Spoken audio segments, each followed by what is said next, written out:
Hello everyone, তোমার সবাই কেমন আছো? আশা করি তোমার সবাই খুব ভালো আছো আর আমিও খুব ভালো আছি। তো আবার একটা মিনি ব্লগ ভিডিও নিয়ে চলে এসেছি তোমাদের সাথে শেয়ার করার জন্য। তো আজকে আমি বানাতে চলেছি খাসির মাংস কষা।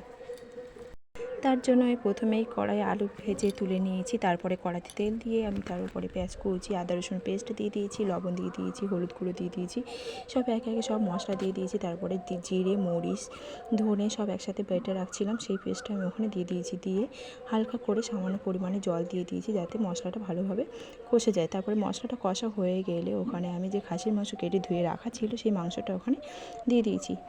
দিয়ে দেওয়ার পরে ভালো করে কষাই টষাই করা হয়ে গেলে আমি ওখানে আলু দিয়ে দেবো। খাসির মাংস আমি আগে খেতাম না, রান্নাও করতাম না, যেহেতু আমি এখন একটু একটু করে খাচ্ছি, 1-2 পিস করে অভ্যেস করছি খাওয়া, সেই জন্য একটু একটু করে রান্নাও শিখে গেছি করা।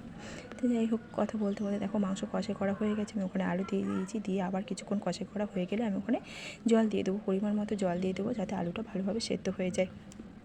আর খাসির মাংস খেলে এত গন্ধ লাগে যে আমি হাতটুকু যে হাত দিয়ে খাই, হাত তো গন্ধ হয়ে যায়, পুরো বাড়ি শুদ্ধ গন্ধ হয়ে যায়।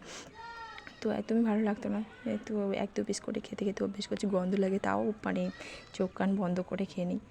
তো দেখো কথা বলতে বলতে আলু সেদ্ধ হয়ে গেছে। আলু সেদ্ধ হয়ে গেলে আর কিছুক্ষণ ফুটিয়ে আমি তো তরকারিটা নামানোর আগে আমি ওখানে একটু মিট মশলা দিয়ে দেবো, গরম মশলা দিয়ে দেবো, পরিমাণ মতো দিয়ে একটু নেড়ে চেড়ে একটু তরকারিটা নামিয়ে নেবো। তো যদি ভিডিওটি ভালো লাগে থাকে তো একটি লাইক দিয়ে চ্যানেলটিকে সাবস্ক্রাইব করে দেবে, পাশে থাকবে, লাইক কমেন্ট করবে।